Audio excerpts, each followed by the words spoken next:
So there are two factors that affect solubility, okay? The first factor is nature's tendency to mix, okay, which is also known as entropy of mixing. And then the second factor is intermolecular forces. Let's take a look at what is nature's tendency to mix. What does it mean, okay? So imagine two gases, okay? We're going to call them neon and argon, okay? And we separate those gases by this wall out here. So let's say we have 6 molecules of neon out here, and I'm reducing the molecules just for simplicity of understanding. And then let's say we have 6 molecules of argon out here, okay? And we're going to remove this wall and take a look at what happens. So it turns out when you remove this wall, what happens is these argon particles are going to try to spread out, because see, they're too close to each other, and at the same time these neon particles are going to try to spread out, okay? And when they spread out, what's going to happen is you're going to have a situation which is going to look like this. You're going to have the neon particles spread out, you're going to have the argon particles spread out. You have the same number of particles, but now they've spread out, okay? So nature's tendency to mix basically says that when you add two substances together, they're going to want to spread out because they want to separate from each other. So one analogy you can think of, if you're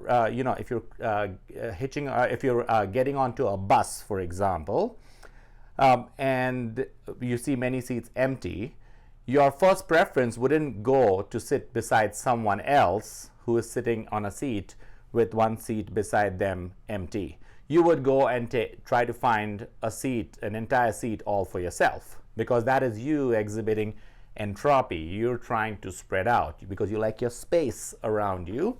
The same way the molecules want to spread out. So the second you remove the wall, they try to mix because they're trying to spread out, okay? And that is called entropy. Let's focus our attention on intermolecular forces, okay? So intermolecular forces can be broadly divided into two groups, okay? The first group is a group of all polar, okay?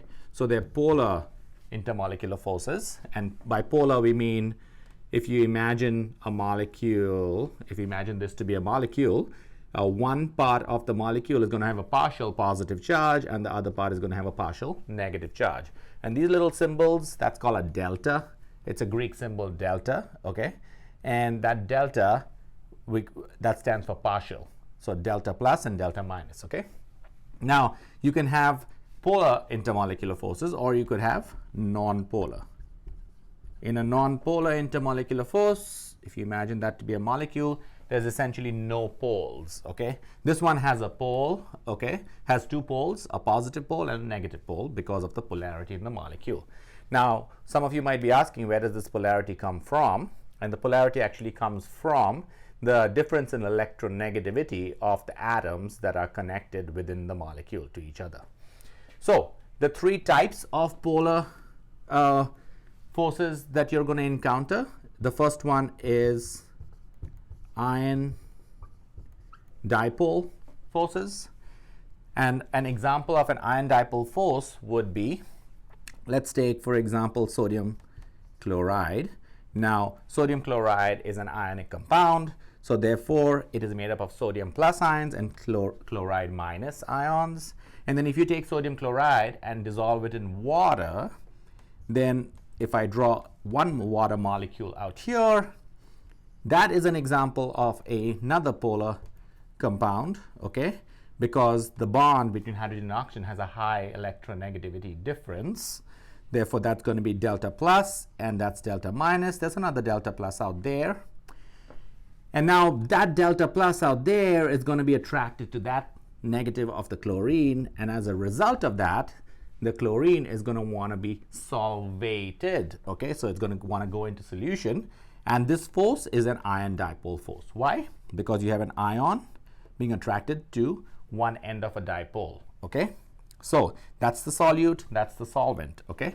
So that's an example of an ion dipole force at work. Another type of force you can see is a dipole-dipole. Dipole dipole force. Let's take HCl, okay? There is an electronegativity difference between the H and the Cl, therefore there's a dipole, and that Cl can be attracted to a water molecule if that is a solvent, and that's the attractive force. So that's a dipole attractive force, okay? Now, the third type of force you can experience is a force of hydrogen bonding.